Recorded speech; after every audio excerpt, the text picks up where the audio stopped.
सो hi friends, कैसे हो आप सब। स्वागत है आप सभी का bio study with Nikhil YouTube channel पे। यहाँ पे हम बायोलॉजी सीखते हैं एक सिंपल वे के अंदर, ठीक है। तो देखो गाइज, यहाँ पे हम देख रहे हैं महाराष्ट्र, ठीक है। देखो महाराष्ट्र स्टेट बोर्ड का न्यू सिलेबस जो है वो देख रहे हैं, देखिए किसका, ऑफ क्लास 10th साइंस, ठीक है। तो यहाँ पे आपको पता है साइंस हम लेते हैं 8th का, उसके बाद लेते हैं 9th का एंड 10th का, ठीक है। तो 8, 9, 10th का हम क्या लेते हैं, तो साइंस लेते हैं, ठीक है। ये सभी आपको पता है। और उसके साथ ही साथ जो 11th है, ठीक है, एंड 12th, इसका हम क्या लेते हैं, बायोलॉजी लेते हैं। उसके साथ साथ अभी केमिस्ट्री भी स्टार्ट किया है, ठीक है। तो ये सभी बातें जो है वो यहाँ पे ये जो सब्जेक्ट है वो लेते हैं, ठीक है। तो आज हम देखेंगे क्लास 10 का साइंस। तो चैप्टर नंबर जो है वो 8 हम देखेंगे, जिसका नाम है cell biology and biotechnology. Cell biology मतलब क्या होता है, सेल बायोलॉजी को ही हम साइटोलॉजी बोलते हैं। और साइटो मतलब होता है सेल एंड लॉजी मतलब होता है स्टडी, इसलिए सेल की स्टडी करने को हम बोलते हैं साइटोलॉजी या फिर सेल बायोलॉजी, ठीक है।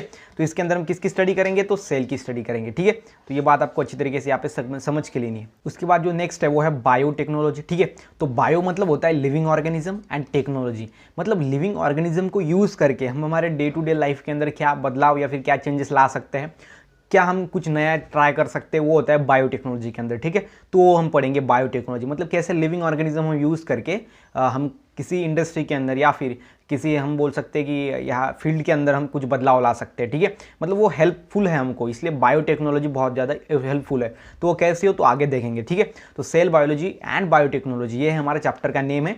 और अभी आज हम देखेंगे इसका पार्ट 2। तो पार्ट 2 आज देखेंगे, मतलब पार्ट 1 जो है वो ऑलरेडी अपलोड हो चुका है, आप चैनल के प्लेलिस्ट में जाकर देख सकते हो। सो क्लास 10 साइंस ऐसा चैनल का प्लेलिस्ट मिलेगा आपको, उसके अंदर आपको क्लास 10 साइंस के सभी चैप्टर्स मिल जाएंगे, ठीक है। पार्ट 1 पार्ट 2 रहेगा, तो पार्ट 2 का ही चैप्टर है। तो यहाँ पे आपको सभी जो चैप्टर्स है उसके पार्ट्स आपको मिल जाएंगे वहाँ पे, तो आप देख सकते हो, यानी इसका भी पार्ट्स आपको वहाँ पे भी मिल जाएगा, ठीक है। तो अभी तक आपने हमारे चैनल को सब्सक्राइब नहीं किया तो प्लीज़ चैनल को सब्सक्राइब करो एंड साथ ही साथ जो बेल आइकन है उसको भी हिट करो, बिकॉज ये नोटिफिकेशन प्रोवाइड करेगा आपको जब भी हम फ्यूचर में न्यू वीडियोज़ को अपलोड करेंगे तब, ठीक है। उसके साथ ही साथ आप मुझे इंस्टाग्राम पे फॉलो कर सकते हो अगर आपको कोई भी डाउट है क्लास 10th साइंस से रिलेटेड, ठीक है। तो आप वहाँ पे जो मुझे फॉलो करो, जो आपका जो डाउट है या फिर जो आपकी क्यूरीज है regarding to class 10 science, I will try to solve it, okay. So मैं उनको सॉल्व करने की पूरी कोशिश करूँगा, ठीक है। उसके साथ ही साथ यहाँ पे आप हमारा टेलीग्राम ग्रुप भी ज्वाइन कर सकते हो। लगभग 2000 के आसपास स्टूडेंट यहाँ पे ज्वाइन ऑलरेडी हो चुके हैं, तो आप भी ज्वाइन हो सकते हो।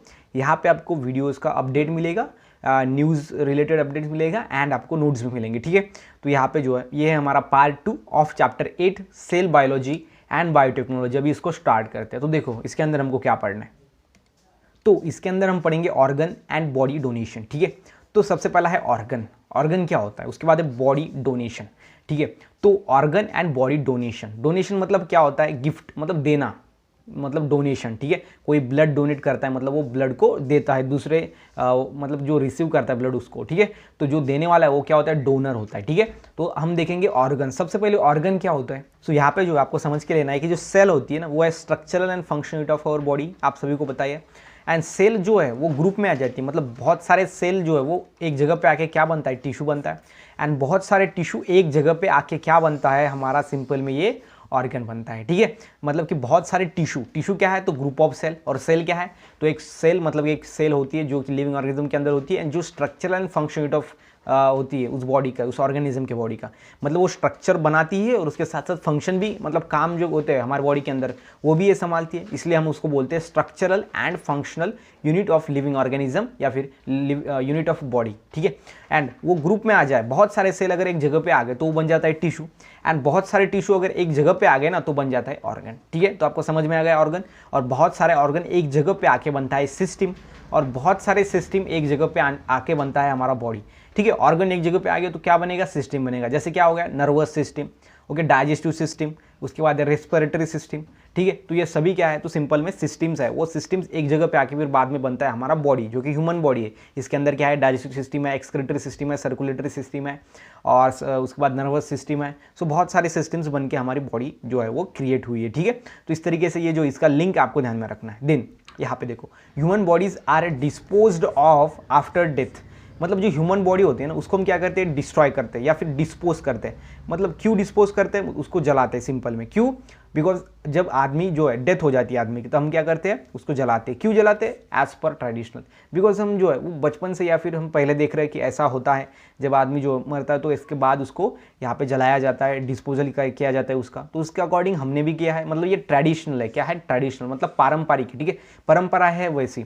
बट देखो customs then however due to the progress in science, लेकिन अभी क्या हुआ है, साइंस जो है वो आगे बढ़ा है, प्रोग्रेस हुआ है साइंस के अंदर, and it has been realised that many organs remain functional for the certain period. और उसके बाद हमको समझ में आया है कि क्या है कि जब आदमी मतलब डेड होता है तो पूरा जो बॉडी है वो डेड नहीं होता, कुछ ऑर्गन्स ऐसे होते हैं जो रिमेन होते हैं लाइव, ठीक है। तो वो कौन कौन से ऐसे, ये देखो फंक्शनल होते हैं वो फॉर सर्टेन पीरियड, मतलब कि जो आदमी डेथ हो जाता है तो उसके बाद वो महीनों तक नहीं टिकता ऑर्गन उसके अंदर का, बॉडी के, वो हम बोल सकते हैं कि सर्टेन पीरियड होता है। जैसे कि ब्रेन का, उसके बाद हार्ट का, उसके बाद आइज़ का, तो ये सर्टेन पीरियड होता है। मतलब वो घंटे के अंदर ही वो क्या रहेंगे, फंक्शनल रहेंगे, और उसके अंदर अगर उसको निकाल गया और अच्छी जगह पर प्रिजर्व किया तो वो अच्छा होगा, नहीं तो अगर वो वैसा ही रहा तो डिस्ट्रॉय हो जाएगा, ठीक है। मतलब स्पेसिफिक पीरियड के लिए ही वो अच्छा होता है जब ऑर्गेनिज्म डेथ हो जाता है, ठीक है। But even after death occurs under the specific condition, मतलब जो है वो स्पेसिफिक कंडीशन के अंदर। देखो many organs remain functional for certain period even after death, मतलब डेथ हो जाने के बाद, ऑकर्स अंडर स्पेसिफिक कंडीशन। सो कंसेप्ट कैसे है, देखो organ donation and body donation have emerge recently, अभी रिसेंटली आए हैं ये, कौन? Organ donation, body donation. मतलब पहले जो है वो organ donation and body donation, ये बॉडी डोनेट नहीं की जाती थी, ऑर्गन डोनेट नहीं किया जाता है, ये अभी अभी इमर्ज हुआ है रिसेंटली, ठीक है, मतलब अभी अभी। आफ्टर रियलाइजेशन दैट, कब? जब हमको रियलाइज हुआ, क्या रियलाइज होगा? That such organs be use to save the life of other needful person. तो अभी जो ऑर्गन्स है, जो डेथ हो गई जिस पर्सन की, उसके अंदर जो ऑर्गन्स है वो हम दूसरे पर्सन के लिए अंदर डाल सकते हैं, और वो दूसरा पर्सन है उसको एक नई जान या फिर नई जिंदगी दे सकता है। तो ये वैसे भी तो वो खराब हो रहे हैं, लेकिन वो बाद में दूसरे के काम आ सकते हैं। ये जब हमको पता चला, जब हमको रियलाइज हुआ, तब हमको ये जो कंसेप्ट है तब आई organ donation and body donation की, ठीक है। उसके पहले ऐसा नहीं था, ठीक है। एंड देखो can be use to save life of other needful person and a liberal view behind the concept of organ and body donation, मतलब एक बहुत बड़ा, एक हम बोल सकते हैं कि बहुत अच्छा व्यू है इसके बॉडी डोनेशन के पीछे, इज द आफ्टर डेथ, ठीक है। डेथ हो जाने के बाद जो है ऑर्गन्स, ये मतलब कि वो वैसे ही तो डेथ हो रहे ऑर्गन, मतलब ऑर्गन्स भी, लेकिन उसको अगर यूज़ किया जाए तो वही आँखें जो हमारी बॉडी के अंदर थी, जो अब हम डेथ हो जाए के बाद जो हमारी आँखें, और जो है वो यहाँ पे क्या सी करेंगी, वर्ल्ड को देखेगी आगे भी।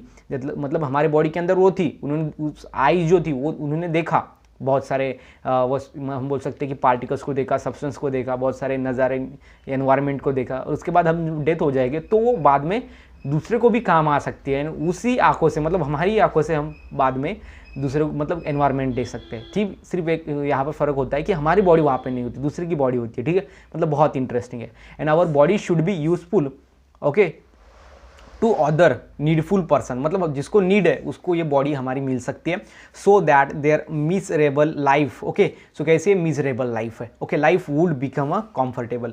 सो उसकी जो मिजरेबल लाइफ थी, जिसके अंदर बहुत ज़्यादा तकलीफें वो सहन करता था, मतलब अगर कोई ब्लाइंड है तो वो देख नहीं पाता, तो बहुत सारे उनको क्या होते हैं, तो तकलीफ होती है उससे। अगर हमारी आंखें उनको मिल जाए तो वो बहुत मतलब देख पाते, एक नई जिंदगी उनको मिला है ऐसा लगता है उनको। And awareness about this concept is increasing in our country, और ये जो अवेयरनेस है ये कंसेप्ट का, body donation and organ donation का, अभी इंक्रीज हो रहा है, ठीक है, हमारी कंट्री के अंदर। And people are voluntarily donates their bodies. Voluntary मतलब क्या होता है कि वो अपनी इच्छानुसार, ठीक है, वॉलेंटरी मतलब क्या होता है, इच्छानुसार, मतलब वो इच्छानुसार अपने की, मतलब जो है वो पर्सन बोल रहा है जब जिंदा है तब कि नहीं मेरी अगर डेथ हो जाए तो ये ऑर्गन्स आप ले सकते हो, ठीक है। तो इस तरीके से जो है यहाँ पे सिंपल में क्या हुआ है, वॉलेंटरीली डोनेशन हुआ है अभी देयर बॉडीज़ का, ओके, मतलब पर्सन वॉलेंटरी मतलब अपने इच्छानुसार जो है वो यहाँ पे ऑर्गन्स को डोनेट कर रहे हैं, ठीक है। तो ये अभी कंसेप्ट जो है इंक्रीज हो रही है हमारे कंट्री के अंदर। सो यहाँ पे आप देख सकते हो, life of many people can be save by the organ and organ donation. So life save हो रही है बहुत सारे पर्सन की, बहुत सारे लोगों की। एंड ब्लाइंड जो है, जिनको कुछ दिखाई नहीं देता, कैन रीगेन विजन, वो दिखने की कैपेसिटी रीगेन कर रहा है बिकॉज ऑफ ऑर्गन डोनेशन। मतलब दूसरे क्या कर रहे हैं, ऑर्गन डोनेट कर रहे हैं और ये रिसीव कर रहा है उस ऑर्गन को, और इसलिए ये देख पा रहा है फिर बाद में जो है वो एनवायरनमेंट को, बाद में सभी चीज़ों को, ठीक है। लेकिन यहाँ पे देखो, life of many people can be rendered okay comfortable by the donation of organs like the liver, kidneys, heart walls, skin etc similarly. Okay so ये क्या कर रहे हैं, ये मतलब दे सकते हैं, ठीक है, डोनेशन कर सकते हैं इस ऑर्गन्स का। ओके मतलब लीवर का, किडनी का, ओके हार्ट का, उसके बाद हार्ट वॉल, उसका हार्ट के अंदर वॉल्स होती है, ट्राइकोस्पिड वॉल एंड बाइकोस्पिड वॉल, ठीक है, वो आपको 12th के अंदर है अच्छी तरीके से। ओके 12th बायो के अंदर। Then body can be made available for the research in the medical studies, और इनकी जो बॉडी है वो रिसर्च करने के लिए भी काम आती है। Okay and many government and social organisation are working toward increasing the awareness about the body donation. और जो यहाँ पे गवर्नमेंट है या फिर सोशल ऑर्गेनाइजेशंस है, मतलब कि जो क्या कर रहा है, तो ये हम बोल सकते हैं कि हमारे सोसाइटी के अंदर जो है उसकी जागरूकता को बढ़ाने के लिए वो क्या कर रहे हैं, डिफरेंट टाइप्स के कार्यक्रम, या फिर हम बोल सकते हैं कि वो जो है वो एक तरीके से जो वो बढ़नी चाहिए, इसलिए कुछ ना कुछ कर रहे हैं। ठीक है, तो ये आपको ध्यान में रखना है। ऑर्गन एंड बॉडी डोनेशन का इस्तेमाल कैसे वो इस्तेमाल है, कैसे हमारी कंट्री के अंदर अभी ये बढ़ रहा है। सो ये ऑर्गन एंड बॉडी डोनेशन की कंसेप्ट बहुत अच्छी है, और हमको कब रियलाइज़ हुआ कि जब हमको पता चला कि नहीं ऑर्गन डोनेट किए जा सकते हैं, जब आदमी पर्सन डेथ हो जाता है उसका, तो उसके कुछ घंटों तक या फिर सर्टेन पीरियड्स तक जो वो ऑर्गन्स रिमेन लाइव रहते हैं। ठीक है, वो लाइव रहता है, तो उसको जो है हम यूज़ कर सकते हैं। जब हमको पता चला, जब साइंस आगे बढ़ा, ठीक है, अभी देखो यहाँ पे प्रोग्रेस किया साइंस के अंदर, तब हमको पता चला। ठीक है, तो ये बहुत ज़्यादा इंपॉर्टेंट है ऑर्गन एंड बॉडी डोनेशन। ठीक है, तो ये हमारा जो फर्स्ट टॉपिक है। उसके बाद नेक्स्ट टॉपिक देखो, अभी देखो यहाँ पे कौन कौन से ऑर्गन्स डोनेट किए जा सकते हैं। सबसे पहला है आइज़, उसके बाद है हार्ट, उसके बाद है पैनक्रियाज, देन है किडनी, देन है स्किन, उसके बाद बोन, उसके बाद है लीवर एंड ये लंग्स। ठीक है, तो ये जो है ये ऑर्गन क्या कर सकते हैं, हम ऑर्गन डोनेट कर सकते हैं। ठीक है, ये आपको ध्यान में रखना है, ऑर्गन डोनेट। ठीक है, उसके बाद देखो organ that can be donate, ये डोनेट हो सकते हैं। ठीक है, ये आपको अच्छी तरीके से ध्यान में रखना है ये ऑर्गन्स को। एंड देखो यहाँ पे सिंपल में आपको ध्यान में रखना है, ये कब होता है, जब ऑर्गेनिज्म की डेथ हो जाती है। ठीक है, जब ऑर्गेनिज्म डेथ हो जाता है ना, मर जाता है, तो उसके बाद ये हो सकता है। ठीक है, ये सभी ऑर्गन्स। लेकिन एक यहाँ पे ऐसा भी है, मतलब किडनी, ये जो है वो अगर आदमी जिंदा है तो भी ये डोनेट कर सकता है।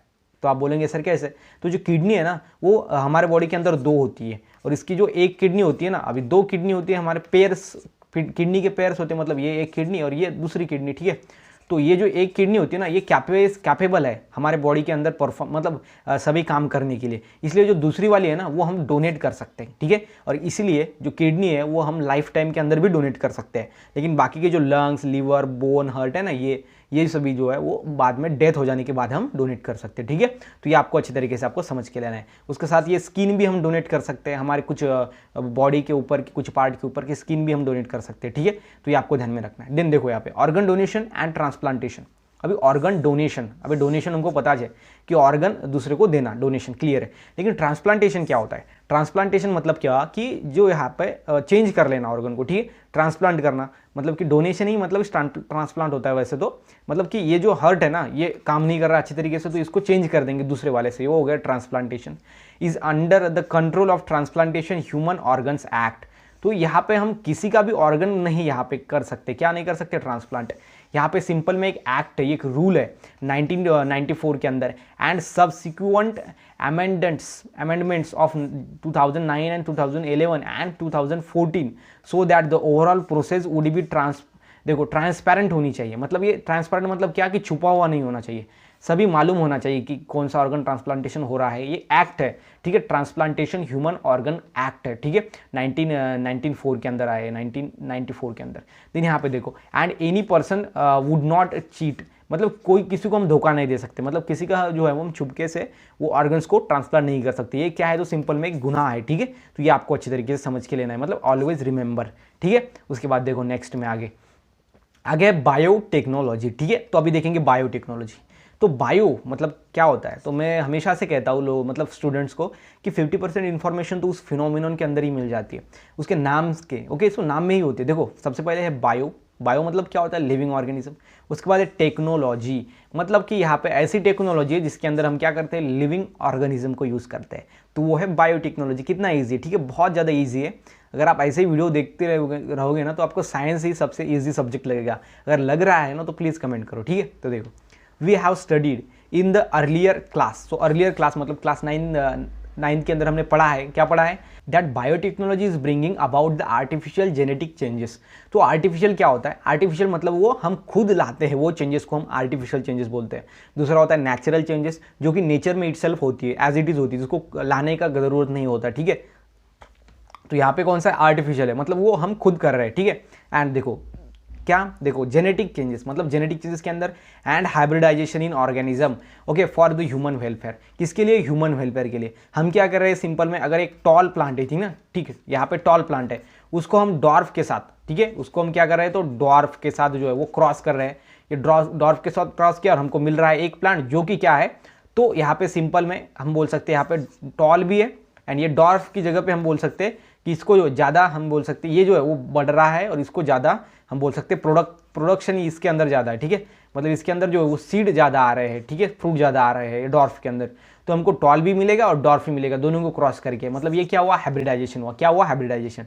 मतलब सिंपल में अगर आपको समझ में नहीं आ रहा तो एक बार फिर से एक्सप्लेन करता हूँ। यहाँ पे देखो आप अच्छे तरीके से, यहाँ पे जो है वो आपको समझ के लेना है कि सिंपल में हम क्या कर रहे हैं, एक यहाँ पे प्लांट है, ठीक है, एक प्लांट है, ऐसा प्लांट है जो जिसकी हाइट ज़्यादा होती है, एक दूसरा प्लांट है जिसकी हाइट कम है लेकिन इसको प्रोडक्शन ज़्यादा है इसका, तो हम ये दोनों को क्रॉस करेंगे, जो तीसरा मिलेगा हमको उसकी हाइट भी ज़्यादा होगी एंड उसका प्रोडक्शन भी ज़्यादा होगा, मतलब दोनों भी ये इसके अंदर मिल जाएंगे, ये दोनों के कैरेक्टर इसके अंदर, ये होता है बिकॉज ऑफ हाइब्रिडाइजेशन। इसको हम क्या बोलते हैं, हाइब्रिडाइजेशन बोलते हैं। और ये होने के कारण हमको प्रोडक्शन ज़्यादा मिल रहा है, हमारा जो आरएस है मतलब जो वैल्यू है बढ़ रहा है, हमको इनकम ज़्यादा हो रहा है, मतलब ये क्या है हमारे ह्यूमन वेलफेयर के लिए, मतलब हमको आसान जाए इसलिए हो रहा है ये बायोटेक्नोलॉजी। एंड वेरियस, देखो various branches of science like cytology, science के कौन कौन से ब्रांचेस है, देखो यहाँ पे सबसे पहला है साइटोलॉजी। साइटोलॉजी मतलब क्या होता है, study of cell. So study of cell मतलब क्या होता है, साइटोलॉजी। उसके बाद होता है बायोकेमिस्ट्री। बायोकेमिस्ट्री मतलब क्या होता है कि लिविंग ऑर्गेनिज्म के अंदर जो अंदर के केमिकल्स है उसकी स्टडी करना, उसको हम बोलेंगे बायोकेमिस्ट्री। उसके बाद है मॉलिक्यूलर बायोलॉजी, मतलब मॉलिक्यूल्स की स्टडी करना। एंड जेनेटिक इंजीनियरिंग जो है इसके अंदर are the include in the biotechnology, ये बायोटेक्नोलॉजी के अंदर ये टर्म आती है। And there is a considerable progress mainly in the field of agriculture and pharmacy due to the biotechnology. तो बायोटेक्नोलॉजी से जो है वो दो फील्ड के अंदर बहुत ज़्यादा हम बोल सकते हैं कि लार्ज चेंज हुए हैं। सबसे पहला है एग्रीकल्चर, उसके बाद है बायोटेक्नोलॉजी, इसके अंदर सॉरी फार्मेसी, ठीक है, एग्रीकल्चर एंड फार्मेसी ये दोनों के अंदर जो हम बोल सकते हैं कि लार्ज चेंज हुआ है, बहुत बड़ा चेंज हुआ है, कंसिडरेबल चेंज हुआ है। एग्रीकल्चर मतलब क्या कि हमारे खेती के अंदर, उसके बाद है फार्मेसी मतलब जो है हमारे मेडिसिन के अंदर, ठीक है, मेडिसिनल साइंस के अंदर due to the biotechnology. And new experiments are bringing perform for the improving यहाँ पर एग्रीकल्चरल यील्ड। जैसे कि मैंने आपको ये जो है प्लांट्स का एग्जाम्पल दिया, ये दोनों को क्रॉस करेंगे तो सिंपल में थर्ड मिलेगा जिसके अंदर दोनों की क्वालिटीज़ होंगी। मतलब यहाँ पे क्या हुआ, बायोटेक्नोलॉजी के इस्तेमाल से हमारा एग्रीकल्चर प्रोडक्शन बढ़ गया, मतलब इसलिए यहाँ पे एग्रीकल्चर जो है वो यहाँ पे क्या है, यहाँ पर एक हम बोल सकते हैं फील्ड है, ठीक है, जिसके अंदर क्या हुआ है मेनली कंसिडरेबल, मतलब ऐसा बहुत ज़्यादा बड़ा हम बोल सकते हैं चेंजेस हुआ है जो कंसिडर किया जा सकता है, इतना चेंजेस हुआ है। ओके, एंड इन फार्मेसी देखो experiment for the production of antibiotics, antibiotics को प्रोडक्शन करने के लिए, विटामिन को प्रोडक्शन करने के लिए एंड हार्मोन्स को, जैसे कि insulin have been successful. Okay, so insulin जो है वो क्या है, इंसुलिन एक हार्मोन होता है इंसुलिन, और जो हार्मोन है ना वो क्या करता है हमारे बॉडी के अंदर होता है, ये क्या करता है सिंपल में जो है वो जो मीठी चीज़ मीठे होते हैं ना, ठीक, सो ये जो हार्मोन होता है इंसुलिन, अगर ये हमारे बॉडी के अंदर कम सीक्रेट हो गया ना तो हमको डायबिटीज़ होता है। क्या होता है, डायबिटीज़, ठीक है, तो ये आपको ध्यान में रखना है इंसुलिन के बारे में। And have been successfully high class varieties of the crops have been develop through the techniques of tissue culture. So ये जो टिश्यू कल्चर है ना, ये टेक्निक यूज़ करके हमने क्या किया है, हाई क्वालिटी के प्लांट्स प्रोड्यूस किए, हाई क्वालिटी के प्लांट्स जो है वो हमने क्या किए, प्रोड्यूस किए, ठीक है। तो ये आपको ध्यान में रखना है, प्लांट्स हमने प्रोड्यूस किए with the help of tissue culture. और टिश्यू क्या होता है, group of cell, and culture मतलब जो कि हमने पहले पार्ट के अंदर देखा था, जो आपको एक ऐसी हम बोल सकते हैं सर्कल के अंदर जो चार टाइप था, मैंने आपको बताया था वहाँ पे टिश्यू कल्चर, ठीक है, वही है टिश्यू कल्चर जो आपको हम 11th में या फिर मुझे लगता है 11th बायोलॉजी या 12th बायोलॉजी में आपको अच्छी तरीके से है कि 11th में ही शायद, तो इस तरीके से टिश्यू कल्चर आपको बाद में भी है। टिश्यू कल्चर में क्या होता है, सिंपली मैं आपको एक आइडिया देता हूँ उसका। देखो अभी टिश्यू कल्चर में क्या होता है, सो टिश्यू कल्चर में क्या होता है, एक सिंपल में हमारा जो ये प्लांट है, ठीक है, ये हमारा प्लांट है, ठीक है, तो इस तरीके से इसकी थोड़ी हम बोल सकते हैं कि ये डायग्राम मैंने यहाँ पे निकाल दिए। और इसका अगर टुकड़ा लेंगे एक हम टुकड़ा छोटा सा, उसको हम क्या बोलेंगे, टिश्यू। टिश्यू क्या होता है, ग्रुप ऑफ सेल। उसको अगर लेंगे ये छोटे से टुकड़े को, तो इस टुकड़े से मतलब हम प्रोसेस करके, इस टुकड़े पे प्रोसेस करके जो है हम इससे पूरा का पूरा जो प्लांट है, न्यू प्लांट वो बना सकते हैं। ये होता है टिश्यू कल्चर। मतलब हम क्या कर रहे हैं यहाँ पे सिंपल में, जो टिश्यू है, जो ग्रुप ऑफ सेल है, उससे हम न्यू ऑर्गेनिज्म बना रहे हैं डायरेक्टली, मतलब टिश्यू से ही ऑर्गेनिज्म बन रहा है, ठीक है। कितना ये इंटरेस्टिंग, या फिर हम बोल सकते हैं कितना साइंस ने यहाँ पे प्रोग्रेस किया है, ठीक है। और यहाँ पे जो टिश्यू हम यूज़ करते हैं ना, छोटा सा प्लांट का पार्ट, उसको हम क्या बोलते हैं, एक्सप्लांट बोलते हैं। क्या बोलते हैं, एक्सप्लांट, ठीक है। ये आपको ध्यान में रखना है। उस एक्सप्लांट से हम पूरा का पूरा प्लांट जनरेट करते हैं, ये होता है टिश्यू कल्चर के अंदर, ठीक है। तो देखो नेक्स्ट में, उसके बाद जो यहाँ पे नेक्स्ट देखो, biotechnology includes following main areas.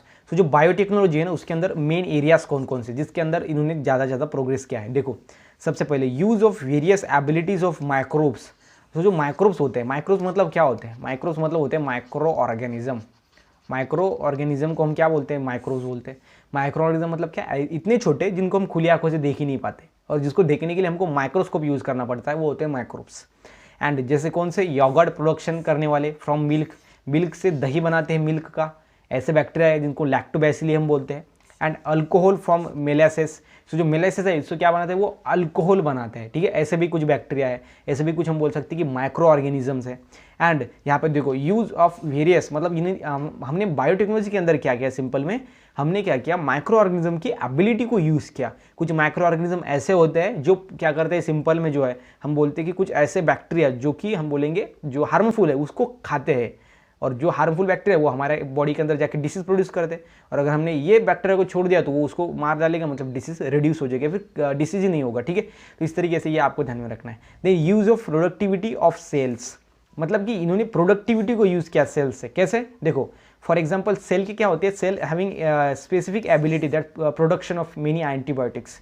Cell क्या होती है, सेल के अंदर एक कैपेसिटी होती है जो एंटीबायोटिक को प्रोड्यूस करती है, जैसे production of antibiotics and vaccines ETC with the help of specific cell, ठीक है। तो अभी देखो सिंपल में क्या है, तो अगर किसी बॉडी के, अभी देखो सिंपल में, सो आइलेट ऑफ लैंगर्स होता है हमारे बॉडी के अंदर, ठीक है। तो यहाँ पे जो है दो टाइप के सेल होते हैं, एक होता है बीटा सेल, अल्फा सेल। तो जो बीटा सेल होता है ना, वो इंसुलिन को प्रोड्यूस करता है। क्या होता है, इंसुलिन को प्रोड्यूस करता है। तो ये इंसुलिन अगर हमारे बॉडी के अंदर कम प्रोड्यूस हो गया तो हमको क्या होता है, डायबिटीज़ होता है। तो किसी के अंदर क्या होता है, इंसुलिन कम प्रोड्यूस होता है तो उसको क्या होगा, डायबिटीज़ होगा। तो बाद में ये इंसुलिन के जो बीटा सेल्स होते हैं ना, वो उसको रिप्लेस किया जाता है। ये बीटा सेल्स काम नहीं करे अच्छे से, तो इसको दूसरे सेल से हम क्या करेंगे, रिप्लेस करेंगे। और दूसरे सेल्स आए तो ये इंसुलिन का प्रोडक्शन ज़्यादा से ज़्यादा करेंगे, और जो डिसीज होगा मतलब डायबिटीज़, वो कवर होता जाएगा। मतलब इस तरीके से हमने क्या किया, प्रोडक्टिविटी को यूज़ किया सेल के। मतलब इस तरह से हमने क्या किया, यहाँ पे जो प्रोडक्शन की कैपेसिटी होती है सेल की, एंजाइम्स की, हार्मोन्स को प्रोडक्शन करने की, वो कैपेसिटी को हमने यहाँ पे यूज़ किया। उसके बाद देखो use of biomolecule like DNA and proteins in a human welfare. उसके बाद जो डीएनए है एंड प्रोटीन है, इसका भी हमने यूज़ किया किसके अंदर, ये बायोटेक्नोलॉजी के अंदर। उसके बाद development of plants and animals products of the desired quality by gene manipulation, ठीक है। जीन का क्या किया हमने, मैनिपुलेशन किया, चेंज किया जीन को। उसके बाद हमको हायर क्वालिटीज़ के जो प्रोडक्ट्स मिले। Production of human growth hormone, okay, that is हम क्या बोलते हैं, सो HGH बोलते हैं, क्या बोलते हैं, ह्यूमन ग्रोथ हार्मोन, ठीक है।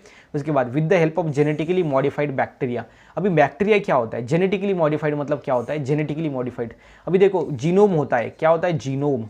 जीनोम मतलब क्या होता है, genetic constitution of any organism, उसको हम क्या बोलते हैं, जीनोम बोलते हैं। तो यहाँ पे सिंपल में क्या होता है, जीनोम। जीनोम मतलब क्या होता है, जेनेटिक इंटरनल, जो जेनेटिक होता है, मतलब जेनेटिक कॉन्स्टिट्यूशन ऑर्गेनिज्म का, उसको हम क्या बोलते हैं, जीनोम बोलते हैं।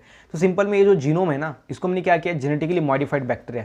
सो ये जो बैक्टीरिया होता है ना, ये बैक्टीरिया, ठीक है, बैक्टीरिया, इसके अंदर जो है वो इसका जो जीनोम होता है ना, वो मॉडिफाइड होता है, इसके अंदर कुछ चेंजेस लाए जाते हैं, उसको हम बोलते हैं मॉडिफाइड, जेनेटिकली मॉडिफाइड बैक्टीरिया, ठीक है। या फिर हम उसको GMO ऑर्गेनिज्म भी बोलते हैं। GMO मतलब कि जेनेटिकली मॉडिफाइड ऑर्गेनिज्म, ठीक है, उसको हम क्या बोलते हैं, GMO बोलते हैं, ठीक है। GMO मतलब जेनेटिकली मॉडिफाइड ऑर्गेनिज्म।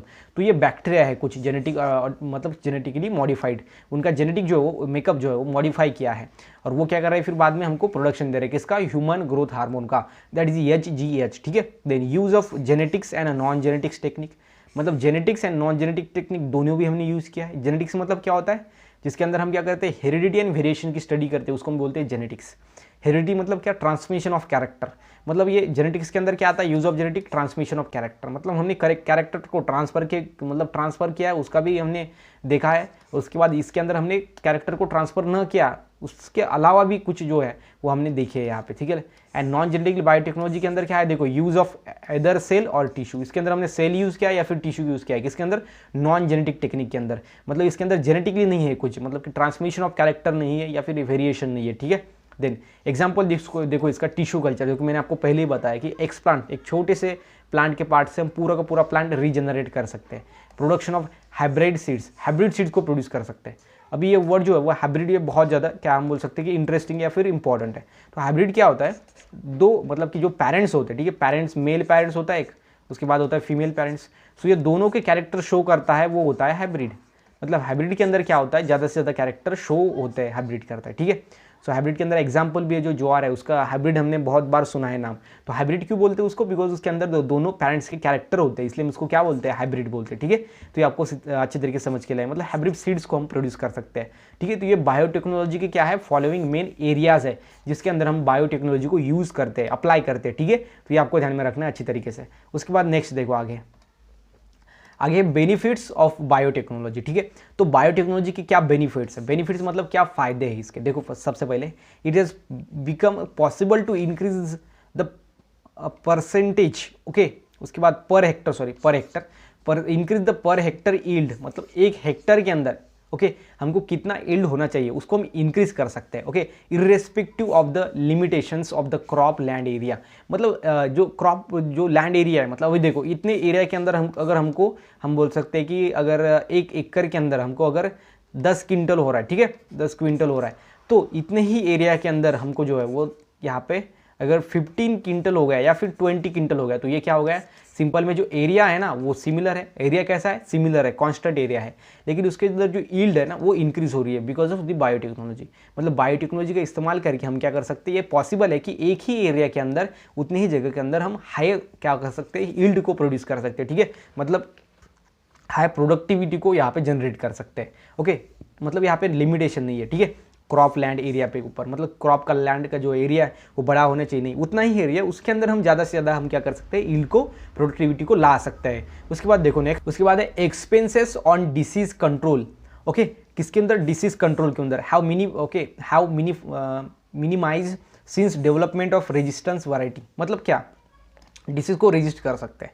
कैसे रेजिस्ट कर सकते हैं, तो हमारे पास एक प्लांट है, ठीक है, ऐसा प्लांट है जो क्या करता है, जिसको डिसीज हो जाता है, तो हम कुछ ऐसा प्लांट करेंगे क्रिएट जिसको डिसीज ही नहीं होगा। मतलब उसको हम बोलेंगे डिसीज रेजिस्टेंट प्लांट। मतलब जो डिसीज को क्या करेगा, रेजिस्ट करेगा, मतलब उसको भगाएगा, उसको आने ही नहीं देगा पास। जिसका एग्जाम्पल है बीटी कॉटन, ठीक है। बीटी कॉटन क्या है, तो एक डिसीज रेजिस्टेंट प्लांट है, ठीक है, उसको हम क्या बोलते हैं, बीटी कॉटन। और बैसिलस थ्रिंजेसिस का जो लॉन्ग फॉर्म है बीटी का, बैसिलस थ्रिंजेसिस कॉटन, ठीक है। तो ये एग्जांपल किसका है, डिसीज रेजिस्टेंट वैरायटी है ये। इसको डिसीज नहीं होता, कुछ डिसीज को जो ये क्या करती है, रेजिस्ट करती है, ओके। तो ये आपको ध्यान में रखना है, disease resistance variety. And due to development of the fast fruit setting varieties yielding per annum okay has become increase yield per annum, annum मतलब एक ईयर के अंदर, ठीक है। एनम जो है इसके अंदर हम क्या कर रहे हैं, सिंपल में यहाँ पे उसका इंक्रीज कर रहे हैं, ठीक है। सो पर एनम मतलब एक ईयर के अंदर उसका हम क्या कर रहे हैं, तो यहाँ पे इंक्रीज कर रहा है उसका प्रोडक्टिविटी, ठीक है। डेवलपमेंट हुआ है फास्ट फ्रूट के अंदर, ठीक है, सीटिंग के अंदर, वैराइटीज के अंदर, ठीक है। तो ये क्या है, सिंपल में बेनिफिट्स है बायोटेक्नोलॉजी के। आफ्टर दैट है नेक्स्ट 4th नंबर का development of stress resistance disease. जो स्ट्रेस है, जो कि हम क्या बोल सकते हैं कि प्लांट के ऊपर आता है स्ट्रेस, वो स्ट्रेस को ये रिड्यूस रेजिस्टेंस कर सकता है वैरायटी, विच कैन विथस्टैंड कैसे हाई टेम्परेचर। स्ट्रेस मतलब क्या, कि अगर हाई टेम्परेचर है, बहुत ज़्यादा टेम्परेचर, तो उसके प्लांट के ऊपर क्या आएगा, ट्रेस आएगा, तो उसको रेजिस्ट कर सकता है, ठीक है। और उसके साथ साथ कभी कभी क्या होता है, बारिश नहीं होती है, तो बारिश अगर नहीं हुई तो प्लांट के ऊपर क्या आ जाता है, ट्रेस आ जाता है, स्ट्रेस, तो उसको ओवरकम कर सकता है, ठीक है। अगर कभी कभी बहुत ज़्यादा बारिश हुई तो भी वो उस यहाँ पे हम बोल सकते हैं स्ट्रेस को रेजिस्ट कर सकता है। ऐसी वैरायटी हम डेवलप करते हैं with the help of biotechnology. मतलब ये बायोटेक्नोलॉजी क्या है, बेनिफिट्स है।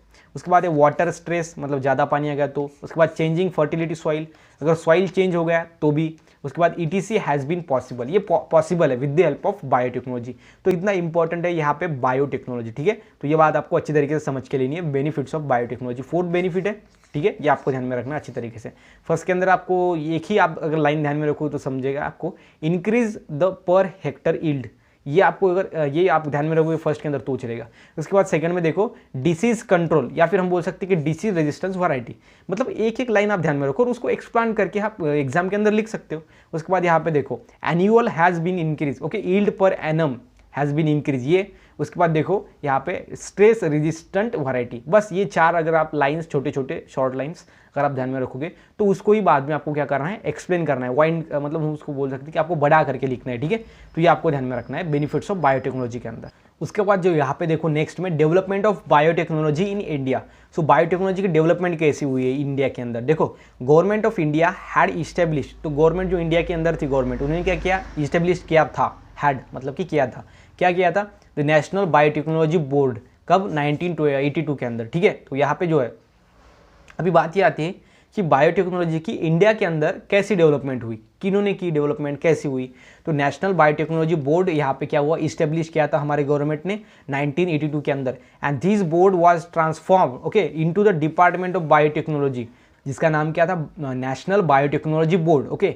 ये 1982 के अंदर इस्टेब्लिश हुआ था और ये बाद में ट्रांसफर किया गया किसके अंदर, transform into the department of biotechnology under the, देखो under the ministry of science and the technology, okay, in 1986। मतलब 1982 के अंदर वो क्या था, नेशनल बायोटेक्नोलॉजी बोर्ड था, लेकिन वो बाद में क्या हुआ, ट्रांसफॉर्म कर दिया गया डिपार्टमेंट ऑफ बायोटेक्नोलॉजी के अंदर, okay, in 1986। And various institutes in the India are working under the control of this department of biotechnology, और बहुत सारे इंस्टीट्यूट्स है इंडिया के अंदर जो इसके अंदर काम कर रहे हैं, ठीक है।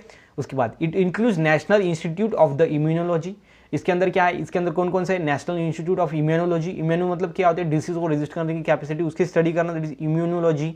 उसके बाद national facility for the animal tissue, okay, tissue and cell culture. उसके बाद national centre for cell science, मतलब ये सभी क्या है, तो ये इंस्टीट्यूट्स है जो कि ये जो बायोटेक्नोलॉजी है, मतलब कि क्या, under the control of the department of biotechnology, biotechnology के डिपार्टमेंट के अंदर आते हैं ये सभी जो भी हम देख रहे हैं। उसके बाद नेशनल ब्रेन रिसर्च सेंटर, उसके बाद central institute of medicinal and the aromatic plants, okay. Aromatic plants मतलब क्या, तो जो प्लांट्स क्या करते हैं, सेंट को प्रोड्यूस करते हैं, वो होते हैं aromatic plants, okay. And these are the facilities of the higher education and research in this institute where the thousands of students have pursue PhD, sorry PhD पर, इन्होंने क्या की, ली है इससे, okay, PhD degree, and are the contributing to the progress of the country, एंड उन्होंने country को प्रोग्रेस करने के लिए यहाँ पे हेल्प किया है in the field of biotechnology, ठीक है। पीएचडी जो है बहुत बड़ी डिग्री होती है, ये डिग्री लग जाने के बाद जो है आपको मिल, अगर ये मिल गई तो आपके नाम की जो आगे वो लग जाएगा DR, मतलब डॉक्टर, ठीक है। कोई भी नाम है अगर आपका तो डॉक्टर, ओके,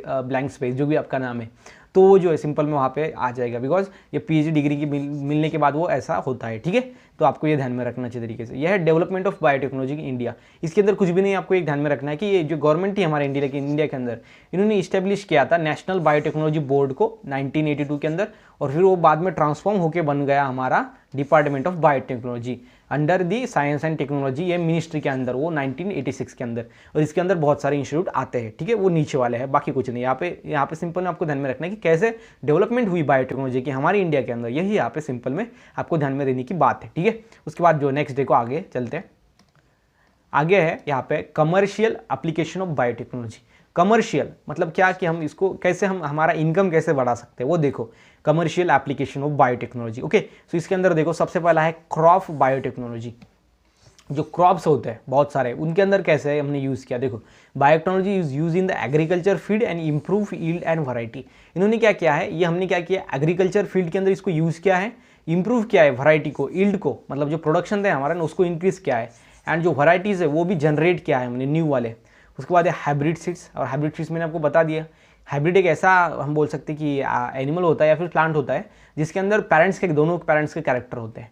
देखो genes of the different crops are recombine, इन्होंने क्या किया, जीन्स को रिकम्बाइन किया है to form hybrids of the various crop, और वेरियस क्रॉप के हाइब्रिड इन्होंने फॉर्म किया, and this is the special useful for fruits. ये फ्रूट्स के लिए बहुत ज़्यादा यूजफुल है। मतलब एक ऐसा प्लांट है जिसके अंदर क्या हो रहा है, देखो जिसके अंदर बहुत सारे फ्रूट लग रहे हैं, ये अभी क्या है, तो सिंपल में फ्रूट है, ठीक है, तो ये बहुत सारे फ्रूट है। लेकिन एक ऐसा प्लांट है जिसको कम फ्रूट लग रहे हैं, लेकिन इसके अंदर जो साइज़ है फ्रूट का वो बहुत ज़्यादा बड़ा है, साइज़ फ्रूट का बहुत ज़्यादा बड़ा है। तो हमने क्या किया, ये दोनों को क्रॉस किया, और हमारे पास ऐसा जो है वो बन के निकल के आएगा हमारा, जो हम बोलेंगे हाइब्रिड, जिसके अंदर क्या होगा, ये साइज़ भी बड़ा होगा और बहुत सारे फ्रूट्स भी उसको लगेंगे। ये होता है सिंपल में यहाँ पे किसका इस्तेमाल, यहाँ पे होता है हाइब्रिड सीड्स होते हैं उसको, ये होता है बायोटेक्नोलॉजी के इस्तेमाल से। मतलब हम क्या है, हमारे पास क्या मिल गया हमको, ज़्यादा सीड्स भी ज़्यादा हम बोल सकते हैं फ्रूट भी आ रहे हैं और बड़े बड़े साइज़ की भी आ रहे हैं। ये होता है हाइब्रिड, ये हाइब्रिड देता है। और ये हाइब्रिड कैसे बनता है? With the help of biotechnology. इसके अंदर हाइब्रिडाइजेशन होता है दोनों के, ओके। जो पेरेंट्स है ये दोनों, इसको क्रॉस करके जो नेक्स्ट मिलेगा ना, इसके अंदर दोनों की कैपेसिटी होगी, मतलब ज़्यादा हम बोल सकते हैं फ्रूट्स भी आएंगे और ज़्यादा उनका साइज भी बड़ा होगा, ठीक है। उसके अंदर जो रस है वो भी ज़्यादा होगा। तो ये आपको ध्यान में रखना है हाइब्रिड सीड्स के अंदर, ठीक है। तो ये आपको यहाँ पे सिंपल में समझ के लेना है। उसके बाद है जेनेटिकली मॉडिफाइड क्रॉप्स, ठीक है। जेनेटिकली मॉडिफाइड क्रॉप्स भी एक कमर्शियल यूज़ है। सबसे पहले हमने कौन सा देखा था? सबसे पहले देखा है क्रॉप बायोटेक्नोलॉजी, जो है इसके अंदर ए मतलब हाइब्रिड सीड्स। उसके बाद जो सेकंड में बी इसके अंदर कौन सा है? यहाँ पे जेनेटिकली मॉडिफाइड क्रॉप्स, जिसको हम क्या बोलते हैं? जेनेटिकली मॉडिफाइड, ये क्या है? प्लांट्स है, ठीक है। या फिर GMO हम बोलते हैं, जेनेटिकली मॉडिफाइड ऑर्गेनिज्म। अभी हम प्लांट्स की बात कर रहे हैं तो ऑर्गेनिज्म यहाँ पे नहीं होगा। So crop develop with the desire character by integrating the foreign gene, या फिर हम फॉरेजन बोल सकते हैं या फिर फॉरेन भी बोल सकते हैं, ठीक है। तो फॉरेन ही बोलेंगे हम। तो फॉरेन जीन जो है मतलब कि दूसरे ऑर्गेनिज्म की जीन, वो हम डिजायर कैरेक्टर लाने के लिए वो क्रॉप के अंदर उसको डाल सकते हैं with their genome called as genetically modified crops. So genetically modified ऐसे क्रॉप्स है जो क्रॉप्स के अंदर हमने बाहर से कुछ फॉरेन जीन को ऐड किया है, किसके लिए? डिजायर कैरेक्टर हमको मिलने के लिए। उसको हम क्या बोलते हैं? जेनेटिकली मॉडिफाइड क्रॉप्स बोलते हैं, ठीक है। सो ये हमने यहाँ पे क्यों किया है? देखो, हाई यील्डिंग वैरायटीज मिलने के लिए, किसकी? Disease resistance, okay. डिसीज को रेजिस्ट करे ऐसी वैरायटी मिलने के लिए, ओके। उसके बाद है अल्किलिनिटी, ओके, मतलब जो अल्किलिनिटी है मतलब एसिडिटी, उसको यहाँ पे वो क्या कर सकते हैं? रेजिस्ट कर सकता है। वीड्स मतलब क्या होता है? जो ऐसे प्लांट्स के अंदर क्या होते हैं हम बोल सकते हैं, जो वो ऐसे कुछ ट्रीज होते हैं, जो ऐसे छोटे छोटे प्लांट्स होते हैं, ओके, जो क्या होते हैं सिंपल में, जो हम उसका कुछ यूज़ नहीं होता लेकिन फिर भी हमारे वो खेत के अंदर आते हैं, वो होते हैं वीड, उसको रिड्यूस कर सके। And other stresses like the cold and draft, अगर सूखा हुआ है, बहुत ज़्यादा सूखा पड़ गया है तो उसको रेजिस्ट कर सके वो स्ट्रेस को। उसके बाद अगर बहुत ज़्यादा कोल्ड है, बहुत ज़्यादा ठंड है, तो उसको भी वो रेजिस्ट कर सके। ऐसे प्लांट्स हम बना सकते हैं with the genetically modified crops. और ये ऐसे क्रॉप्स होते हैं जिसके अंदर हम क्या करते हैं? फॉरेन जीन्स को ऐड करते हैं, ठीक है। तो ये आपको ध्यान में रखना है। इसका एग्जांपल देखो, बीटी कॉटन, जो कि मैंने आपको पहले ही बताया, अभी हमको एग्जांपल में ही है बीटी कॉटन। बैसिलस थ्रिंजेसिस कॉटन होता है ये, कपास की ये क्या है? वैरायटी है, कपास की एक वैरायटी है। And a gene had been isolated from the bacterium Bacillus thuringiensis. ये जो बेसिलस थ्रिंजेसिस है ना, ये बैक्टीरियम से हमने जीन को लिया है। आइसोलेटेड मतलब क्या क्या? उससे लिया है और ये कॉटन के अंदर डाल दिया और नाम गिर गया इसका बीटी कॉटन। बिकॉज ये कॉटन के अंदर बीटी मतलब बैसिलस थ्रिंजेंसिस, इसके बैक्टीरियम के जीन से हमने ऐड किया है, इसलिए हम इसको क्या बोलते हैं? बीटी कॉटन बोलते हैं, okay. And integrated with the genome of the cotton, मतलब कि जीनोम ऑफ कॉटन का जो जीनोम है उसके अंदर इसको डाल दिया। एंड ड्यू टू दिस क्या हुआ? देखो, the toxins which is fatal for the bollworms was produce in the leaves. तो इसने क्या किया? अभी देखो, हमारा जो यहाँ पे हम बोल सकते हैं बैसिलस थ्रिंजेंसिस है ना, इसके अंदर क्या है? तो एक कैपेसिटी है जो क्या करता है, सिंपल में हम बोल सकते हैं टॉक्सिक सब्सटेंस को वो रिलीज करता है। तो हमने क्या किया? ये टॉक्सिक सब्सटेंस रिलीज करने वाले जीन को हमने कॉटन के अंदर डाल दिया, और कॉटन के अंदर डाल दिया इसलिए जो कॉटन है वो क्या करने लगा? लीव्स के अंदर वो टॉक्सिन को ऐड करने लगा। मतलब लीव्स के अंदर वो टॉक्सिन क्या हुआ? यहाँ पे आया, और बाद में ये लीव्स के अंदर इसको आया, मतलब कि was produce in leaves. And जो बॉल मतलब कि जो हम बोल सकते हैं जो स्मॉल ऑर्गेनिज्म होते हैं जो हमारे खेतों के अंदर जो क्रॉप होती है उसको वो खराब करते हैं, उसने क्या किया? ये लीव्स को खा गया। बिकॉज ये लीव्स के अंदर अभी क्या है? बैसिलस थ्रिंजेसिस नाम का बैक्टीरियम का जीन है, और वो जीन क्या करता है? टॉक्सिक सब्सटेंस को रिलीज करता है। टॉक्सिक मतलब क्या? तो पॉइजनस सब्सटेंस को। और जो ये बॉल वर्म है इसको अगर खाएगा ना तो वो मर जाएगा, सिंपल में। तो ये होता है हमारा बीटी कॉटन। पहले ऐसा नहीं था, पहले वो मर नहीं रहा था बिकॉज उसके अंदर बैसिलस थ्रिंजेसिस का जीन नहीं था। वो जीन अगर था तो क्या होता था? वहाँ पे टॉक्सिन सब्सटेंस सीक्रेट होता और वो जो बॉल वर्म है वो मर जाता। तो यहाँ पे वैसा ही है, जो टॉक्सिक सब्सटेंस है वो सीक्रेट हुआ और बॉल वर्म जो है मर गई, ठीक है, of the cotton. And if bollworm feeds on leaves, okay, the toxics destroys its alimentary canal, वो एलिमेंट्री कैनल डिस्ट्रॉय करती है। जो टॉक्सिन है जो खाया है हमारे बॉल ने, ठीक है, लीव्स खाया, तो लीव्स के अंदर क्या होता है? लीव्स के अंदर टॉक्सिक सब्सटेंस सीक्रेट होता है। कब? जब वो बीटी कॉटन है। नॉर्मल कॉटन के अंदर ऐसा नहीं होता, बीटी कॉटन के अंदर ऐसा होता है बिकॉज वहाँ पे बैसिलस थ्रिंजेसिस का जीन ऐड किया जाता है उस कॉटन के अंदर, इसलिए हम उसको क्या बोलते हैं? बीटी कॉटन बोलते हैं, ठीक है। समझ के लेना है यहाँ पे, ठीक है। तो ये आपको अच्छे तरीके से समझ के लेना है। उसके बाद जो नेक्स्ट है वो देखो, एंड द बॉलवर्म डाइज, मतलब जो बॉलवर्म है वो डाई हो जाएगा, मतलब उसका डेथ हो जाएगा, इसलिए ये क्या करेगा? बॉलवर्म को रेजिस्ट करेगा। वो होता है हमारा बीटी कॉटन, ठीक है। तो यहाँ पे देख सकते हो ये है बीटी कॉटन, ठीक है। तो यहाँ पे देखो नेक्स्ट में आगे है बीटी ब्रिंजल, और उसके बाद है ब्रीटी ब्रिंजल। ब्रिंजल जो है ये हमारे ब्रिंजल, इसको हम बैंगन बोलते हैं। तो ये बैंगन के अंदर भी क्या हुआ है? सिंपल में ये जो है ये बीटी हम बोल सकते हैं, बीटी मतलब बैसिलस थ्रिंजेसिस, इसके अंदर भी हमने ऐड किया है।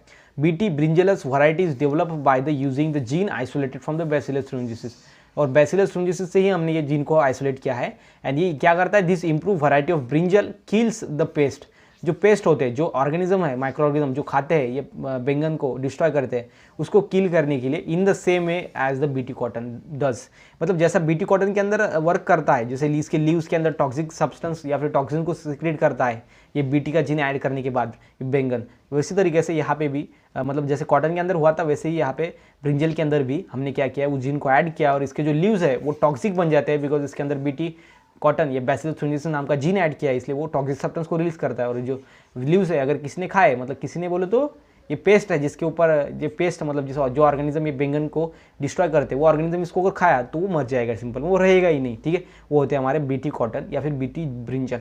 उसके बाद गोल्डन राइस, ठीक है। थर्ड हमारा कौन सा एग्जाम्पल है, गोल्डन राइस का।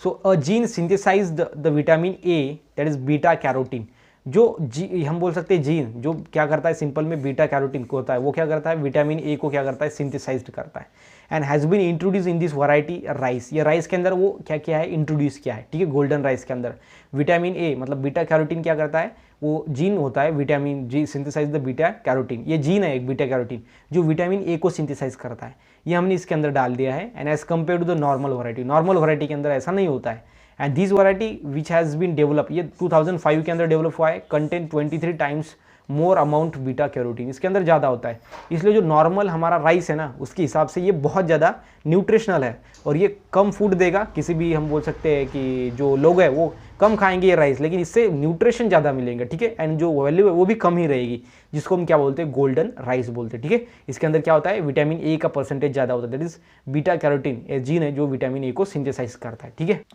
सो उसके बाद जो नेक्स्ट है हमारा वो है हर्बिसाइड्स टोलरेंट प्लांट्स। सो हर्बिसाइड क्या होता है, सबसे पहले आपको ध्यान में रखना है हर्ब क्या होता है। हर्ब क्या होता है, छोटे पौधे होते हैं, छोटे पौधे या फिर छोटे प्लांट्स होते हैं जो क्या करते हैं हमारे जो क्रॉप होते हैं उसके बीच में आते हैं, ठीक है। आप सभी को पता है जो छोटे पौधे होते हैं तो वो क्या करते हैं हमारे जो हम बोल सकते हैं कि जो क्रॉप है उसकी एफिशिएंसी को डाउन कर देते हैं, ठीक है, उसको हम बोलते हैं हर्ब। एंड साइड्स मतलब कील करने वाला, ठीक है। तो यहाँ पे हर्ब और हर्ब को जो कील करता है, जो मारता है वो होता है हर्बिसाइड्स। एंड टॉलरेंट प्लांट्स मतलब ऐसे प्लांट्स होते हैं जो हर्ब को कील करते हैं, मतलब वो हर्ब को आने नहीं देते हमारे खेत के अंदर। वो कैसा है देखो, वीड्स, ये वीड मतलब क्या होता है हर्ब बोलते हैं, या फिर हम बोल सकते हैं वीड को क्या बोलते हैं, हम बोले सिंपल में तन बोलते हैं, ठीक है। तन मतलब कि जो हमारा ऑर्गेनिज्म है ना, सॉरी जो हमारा खेत है उसके अंदर क्या आता है, हम बोलेंगे जो क्रॉप है हमारा जिसका हमने बोया है जिसको, उसको छोड़ के बाकी के जो छोटे छोटे प्लांट्स आते हैं वो उसको हम बोलते हैं वीड। एंड वो ऑलवेज इफेक्ट मतलब होता है बैड इफेक्ट, ये इफेक्ट है, इफेक्ट मतलब क्या होता है बैड इफेक्ट प्रोड्यूस करता है किसके ऊपर, the growth of main crop. जो मेन क्रॉप है हमारा वो बढ़ता ही नहीं, बिकॉज इसके अंदर वीड ही ज़्यादा होता है। क्या होता है वीड ज़्यादा होता है, मेन क्रॉप बढ़ता ही नहीं। And if herbicides are use, अगर हमने हर्बिसाइड यूज़ किया है, okay, are use to destroy the weeds, ये वीड को डिस्ट्रॉय करने के लिए, it effect the main crop too, और ये हमारे मेन क्रॉप के ऊपर भी इफेक्ट करता है। बिकॉज हमने क्या किया है, जो हर्ब है उसको किल करने के लिए जो स्प्रे यूज़ किया है ना, तो वो हमारे मेन क्रॉप पे भी असर डालता है, जो मेन क्रॉप है उस पर भी वो गिरता है। And due to this herbicides tolerant plants variety of the crop are being develop. और इसलिए यहाँ पर क्या यूज़ किया है इन्होंने, देखो अभी सिंपल में मैं बताता हूँ आपको क्या ऐसा हुआ।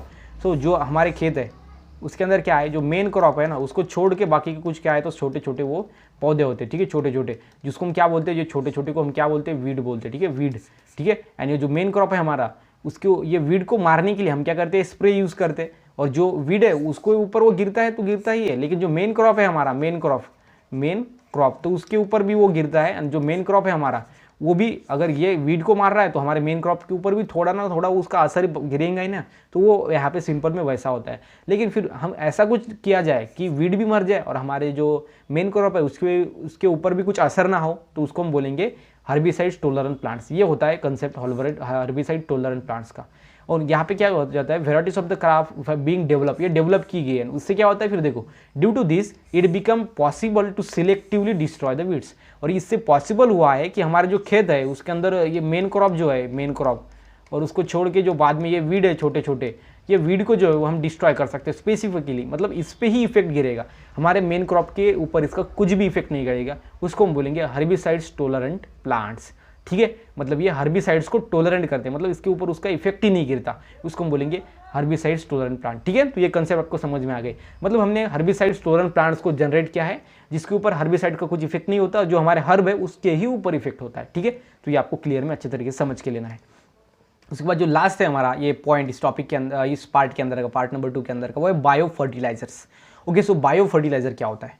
सो बायो मतलब होता है लिविंग ऑर्गेनिज्म, आपको पता है। फर्टिलाइजर मतलब क्या होता है? जो हमारे जो क्रॉप है हमारे खेती के अंदर, उसको इफिशियंसी को बढ़ाता है। फर्टिलाइजर जो फर्टिलाइज करता है, ठीक है, फर्टिलाइजर मतलब इफिशियंसी को बढ़ाता है, उसकी ग्रोथ को बढ़ाता है, वो होता है बायो फर्टिलाइजर। और बायो मतलब लिविंग ऑर्गेनिज्म, मतलब हम लिविंग ऑर्गेनिज्म यूज करके हमारे खेती के अंदर जो क्रॉप्स है उसको बढ़ा सकते हैं। कैसे? देखो, due to the use of bio fertilizers instead of chemical fertilizers. So हम क्या कर रहे हैं सिंपल में, यहाँ पे एक्सटर्नली केमिकल फर्टिलाइजर यूज कर रहे हैं।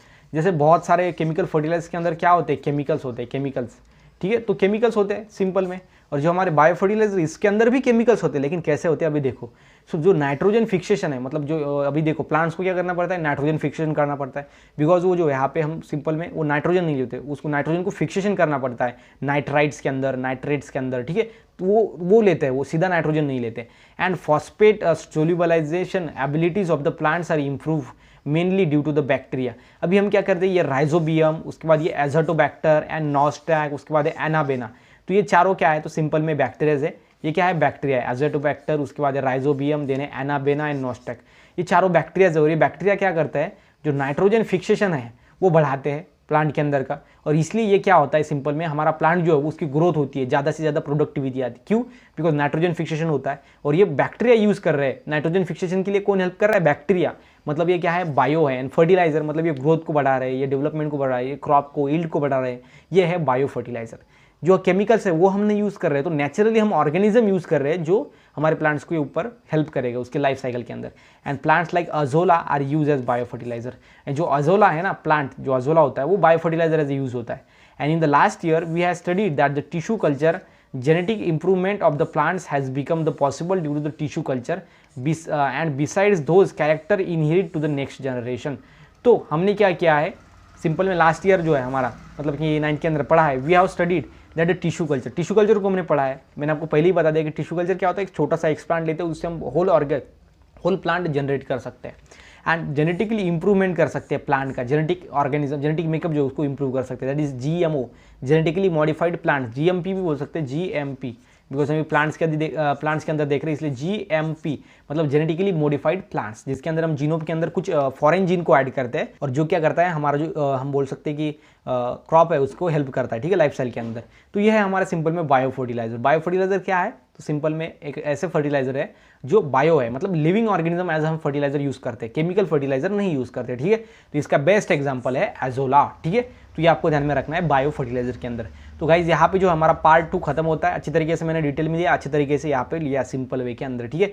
तो होप गाइज मुझे लगता है कि ये वीडियो आपको अच्छा लगा है। अगर वीडियो अच्छा लगा होता है तो प्लीज़ वीडियो को लाइक करो एंड चैनल को सब्सक्राइब करो एंड साथ ही साथ ये वीडियो को अपने फ्रेंड के साथ शेयर करो।